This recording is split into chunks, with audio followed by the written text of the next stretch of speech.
È l'ultimo burcio rimasto della sua serie che navigava all'epoca negli anni 30-40, trasportavano materiali da Monselice fino a Marghera, per dire il carbone e cose di questo genere. Adesso che cosa ne farete? Questa diventa un monumento, c'è la prospettiva di costruire lo squero sopra per proteggerlo, verrà restaurato e rimarrà qui come un monumento. Non riusciva più a navigare. Esatto, si era aperto sotto, la tenevano su con le pompe, tanto che l'associazione l'ha regalata al settore verde pubblico e l'hanno adagiata qua. Il nostro viaggio va avanti e ci diamo appuntamento davanti alla vecchia chiesa di Selvazzano con Claudio Grandis, uno storico, autore del grande volume Il Bacchiglione. Bacchiglione intanto è il fiume di due grandi città, Vicenza e Padova, questo non dobbiamo mai dimenticarlo, ma è anche il fiume di altre città minori che sono Este, Monselice e anche Pieve di Sacco. Per quale ragione?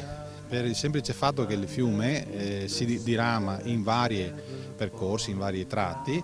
Uno di questi è il famoso canale Visato che appunto attraversa Este, poi arriva fino a Monselice e poi continua attraverso il canale di Battaglia. Ma una ramificazione del Bacchiglione nel tratto più a valle, cioè verso Bovolenta, quello che si chiama il Roncaiete, alimenta il Fiumicello che è il canale che attraversa Pieve di Sacco. Quindi sono ben 5 centri del Veneto che sono attraversati dalle acque di questo fiume.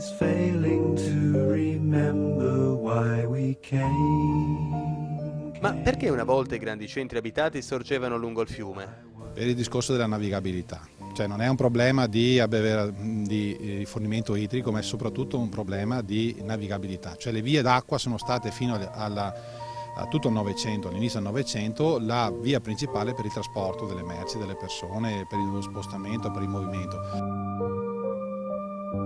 La vita del barcaro era dura quanto quella di tutti all'epoca, ma forse anche di più. Eppure non ce n'è uno che non la ricordi con lacrime e orgoglio. In un'epoca in cui vedere Venezia era un sogno, neanche in viaggio di nozze si arrivava così lontano, loro arrivavano in piazza San Marco dal cuore della città, cioè dall'acqua. Dalla metà del 1900 le strade si fanno via via più comode e sicure, migliorano i trasporti e la navigazione sui fiumi piano piano scompare. Il Bacchiglione, il Brenta, l'Adige diventano semplici scolmatori delle piogge, utili tutto al più all'irrigazione dei campi. Resiste qualche vecchio sabbionaro che scava il fiume per estrarre la sabbia, curando nello stesso tempo la pulizia dell'alveo, un'opera importante per garantire lo scorrimento delle acque.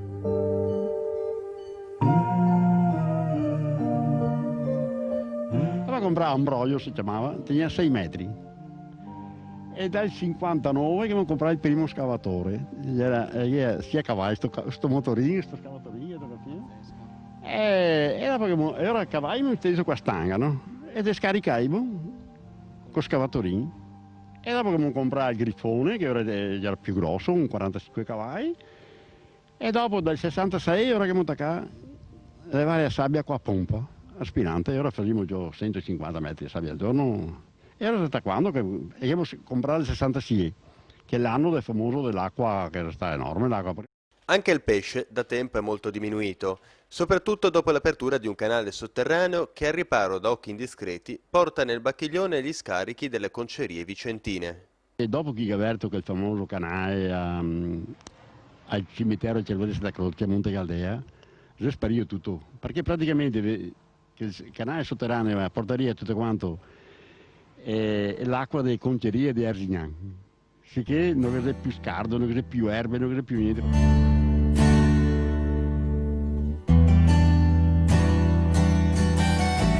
Ma anche i vecchi sabbionari come Reginaldo negli ultimi anni spariscono. Il fiume è abbandonato, retaggio di un passato glorioso lasciato a se stesso. Basta guardare tutte quante le chiese, attaccando da Monte Galda, da Creoe, da Selvazzano, c'è tutto quanto di Rio il fiume, sicché era navigabile, no? Capisco? E adesso purtroppo è andato a smettere, l'ha abbandonato, diremo così, che è roba di bene che avremo l'acqua.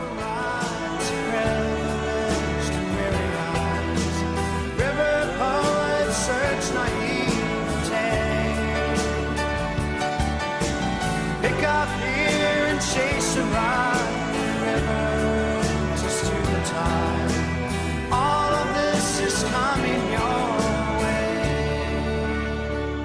Questa alluvione è capitata in un sistema che sostanzialmente non ha visto attuati nessuno dei grandi interventi indicati da tempo. Si parla di rischi idraulici in questi fiumi lasciati in abbandono, il problema è che se ne parla solo. Aveva detto qualche anno fa Luigi Dalpaos, eminente studioso di idraulica dell'Università di Padova. Poi, il 31 ottobre 2010, una serie di condizioni sfavorevoli. Vento di scirocco, il caldo, il disgelo, le forti piogge e scatenano l'inferno. I fiumi rompono gli argini, l'acqua invade tutto. L'alluvione colpisce 131 comuni, coinvolgendo una popolazione di oltre 500.000 abitanti. Gli sfollati sono 6.670, 15 le rotture di argini, le esondazioni e gli allagamenti 29, su una superficie complessiva di 140 km². Muoiono sotto la furia dell'acqua 230.000 animali d'allevamento. Il rischio c'era ed è stato sottovalutato. Come si è sviluppato il nostro territorio negli ultimi anni. Il Veneto ha avuto una grande esplosione economica negli ultimi 30-40 anni, abbiamo però dovuto pagare uno scotto, un'urbanizzazione selvaggia, una forte antropizzazione del nostro territorio e non dimentichiamo un esplodere di piccole e piccolissime aziende in maniera incontrollata che hanno in qualche modo compromesso il nostro territorio. I fiumi che prima avevano un alveo cosiddetto naturale e che convivevano con l'assetto territoriale e urbanistico del tempo sono diventati un problema. E sono diventati un problema perché abbiamo costruito a ridosso degli argini, abbiamo addirittura costruito sulle sommità arginali, abbiamo costretto i fiumi a convivere, a condividere spazi sempre più limitati, abbiamo cementificato moltissimo e questo oggi in qualche modo determina alcune situazioni di criticità. Oggi 108 comuni del Veneto restano a rischio alluvione. Da un'indagine di Legambiente risulta che solo il 45% dei comuni interpellati ha svolto un lavoro di mitigazione del rischio idrogeologico. In questi giorni i comuni e la Regione Veneto hanno iniziato un lungo braccio di ferro sui finanziamenti per consolidare gli argini e mettere in sicurezza il territorio. Ieri i sindaci sono scesi in piazza, guidati dal primo cittadino di Ponte San Nicolò, Enrico Rinuncini. Ma noi sindaci solitamente utilizziamo le carte, utilizziamo le lettere, chiediamo convocazioni, riunioni con tutti gli enti, sia da un punto di vista tecnico che politico. E questi sono tutti gli strumenti che sono stati usati dall'amministrazione comunale di Ponte San Nicolò e dalle amministrazioni vicine per chiedere una cosa molto semplice, la messa in sicurezza dei nostri argini. Sono passati praticamente 5 mesi, sono passati 150 giorni e dal 2 novembre, notte in cui ha rotto l'argine a Ponte San Nicolò, non è ancora successo nulla se non la chiusura della falla a Roncaiette. Tutto il resto, tutti gli altri punti del nostro territorio comunale compromessi, in particolar modo l'infrazione Roncaglia, dove abbiamo circa 8.000 abitanti, che è uno dei punti, è il punto più densamente popolato di tutta l'asta del Bacchiglione, da Padova fino al mare. Lì abbiamo un punto veramente delicato e molto compromesso nel quale chiediamo di intervenire. Sono stati finanziati solo i lavori per riparare le falle, insiste anche Anna Lazzarin, primo cittadino di Veggiano. Ci spiega, dati alla mano, come finora non ci sia alcun intervento strutturale per mettere in sicurezza tutto il tratto del fiume che insiste sul suo comune. Anzi, ci dice, dall'alluvione di novembre, se possibile, la situazione è peggiorata. La Regione e il Genio Civile stanno stanziando fondi solo per l'emergenza, dice il sindaco di Veggiano. Non c'è un programma complessivo per mettere in sicurezza il nostro territorio. Gli stanziamenti previsti per le opere urgenti sono le opere di somma urgenza che sono già iniziate a novembre nel periodo dell'alluvione e che adesso lo staff commissariale ha approvato la copertura finanziaria, perché quando si lavora in emergenza non si ha copertura finanziaria, ma si tratta delle stesse opere di novembre. Come sono lontani i tempi in cui il fiume era luogo ricercato, fonte di economia e benessere. In questi comuni c'è chi svende la casa per trasferirsi in località più sicure, lontano dalle acque. Prevediamo di avere a breve una emigrazione di un certo livello. Noi che per gli ultimi anni siamo sempre stati un paese di forte immigrazione, perché siamo aumentati notevolmente negli ultimi anni. Per paura perché il nome Veggiano, paese alluvionato e paese soggetto all'alluvione, porta senz'altro un'immagine negativa, insomma, per cui abbiamo tante case in vendita e abbiamo per esempio un patrimonio edilizio costruito, bloccato, perché il mercato si guarda adesso, perlomeno nell'immediato, da puntare ancora su Beggiano.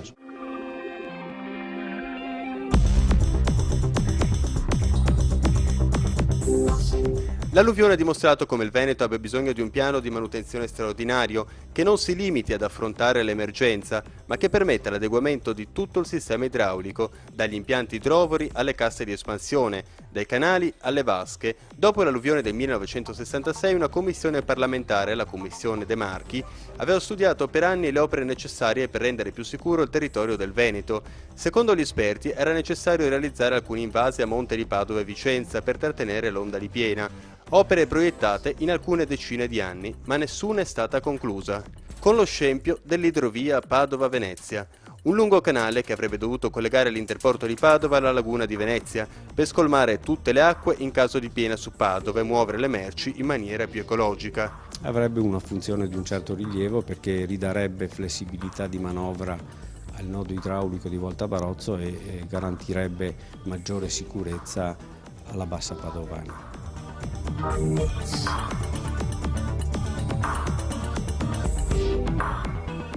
L'interporto, situato nella zona sud-est della città, oggi funziona a pieno regime. Circa 1200 aziende e più di 25.000 addetti lavorano in un'area che si estende per 11 milioni di metri quadri. Ma l'idrovia è stato un vero e proprio buco nell'acqua all'italiana. Per quest'opera sono stati spesi dal 1963 al 1992 quasi 300 miliardi di lire. Oggi l'idrovia tra Padova e Venezia è costruita per poco più della metà. Dei 27 km dell'ipotetico tracciato ne sono stati realizzati circa 17. 13 km partono dall'interporto padovano nella zona industriale e si fermano a ridosso del fiume Brenta nella zona di Vigo Novo. Altri 4,5 si spingono dalla laguna fino a Piazza Vecchia, dove l'idrovia all'improvviso scompare. Nel mezzo 13 inutili viadotti. Mica male spendere 154 milioni di euro per far nuotare 4 papere.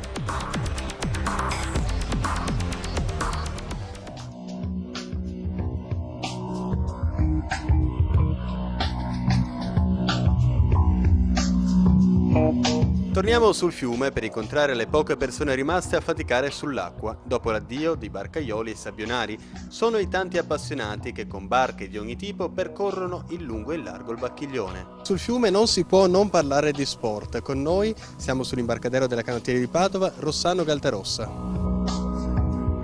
Qual è il tuo rapporto con il fiume? Beh, con il fiume Bacchiglione direi che insomma, dall'85 che lo incontro quasi quotidianamente, inizialmente, dopo insomma, piuttosto spesso, ho fatto salvo poi i periodi in cui sono stato fuori Padova per impegni con la nazionale, con le competizioni. Rossano Galtarossa, 4 medaglie olimpiche e 4 mondiali, è un vero e proprio mito del canottaggio. Fa parte della società Canottieri Padova, anche questa pesantemente colpita dall'alluvione. Rossano ci mostra il livello dove è arrivata l'acqua, 20 cm sopra la quota dell'alluvione del 1966, sfondate decine di barche. Anche noi come società, come Canottieri Padova, abbiamo avuto tutta l'area, che sono quasi 50.000 metri quadri, sommersa da circa 2,5 metri d'acqua, quindi abbiamo stimato qualcosa come 100.000 metri cubi d'acqua e fango.